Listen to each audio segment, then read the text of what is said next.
Hey everybody. Number 46 in the Criterion collection, The Most Dangerous Game, directed by two directors, which we have seen recently but is still pretty unusual, Ernest B. Schoedsack and Irving Pichal, from the United States from 1932. This is the first filmed adaptation of the short story by the same name written by Richard Connell in 1924.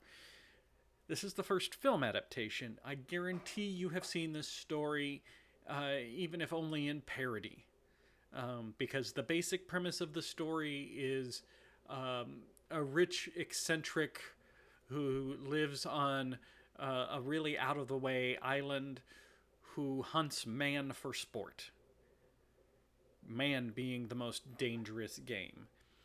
Almost any adaptation you have seen of somebody who lets people go in a confined area, including the Hunger Games, right, comes from this. This is kind of the origin of that type of story of putting people in an environment and hunting them. It's actually a surprisingly short film. It is just excuse me. It is just over an hour long. It was short enough that I started Googling what is a feature-length film because I'd heard conflicting things. And I now see why I heard conflicting things, because the Screen Actors Guild says that to be a feature-length film, it has to be 75 minutes or longer. The Academy of Motion Picture Arts and Sciences says that is anything over 40 minutes is a feature film. But if you ask the Guinness World Records what the shortest feature film is, it is a film called Soldier Boy, which is 7 seconds long. So it turns out feature film is not as firm a definition as I thought it was. So that's good to know. So in this particular adaptation, and I don't know how close it is to the original short story, but I would imagine fairly close. A ship is traveling, and they end up shipwrecked because some signal buoys had moved, and only one man survived the shipwreck, and that is our main character, who is a world-famous hunter himself. He finds a castle on this island filled with a strange, charismatic man and his even stranger, completely anti-charismatic henchman, and a couple of guests, including a woman. And the woman suspects something is wrong. And then, of course, the whole, well, I'll hunt you, and if you can survive X amount of time, then you're free.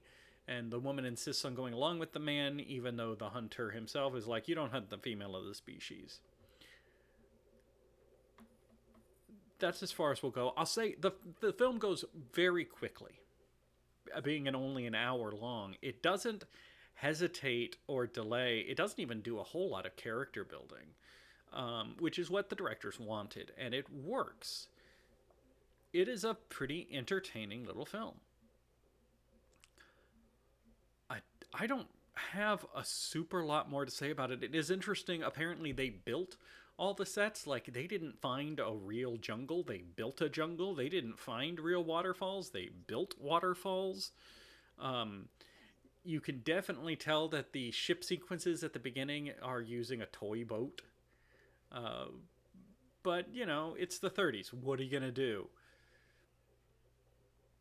I'm now scrolling through Wikipedia looking for anything else to add to this. There's not a whole bunch more to say. This film is pretty cut and dry. It is what it says on the tin. Should you watch The Most Dangerous Game? Honestly, it's fine. I mean, it's an hour. You want to spend an hour watching a movie from 1932? Go for it. There's nothing groundbreaking about it, right? It's not going to be a revelation. It's not going to change your life, but it is a perfectly enjoyable way to spend an hour. Next up, and actually for the next 4 films, we are moving away from the English language. We are heading off to Norway. Oh dear, I just looked at the name of the director. I am going to mess that up so bad. From 1997, in Norway, we will be talking about the movie Insomnia by Eric Skolder. Skoldbjörg. By Eric. Director Eric. Man, I really got to learn how to pronounce things. Anyway, that's all I have. Thank you as always for following along with this series. I will see you next time.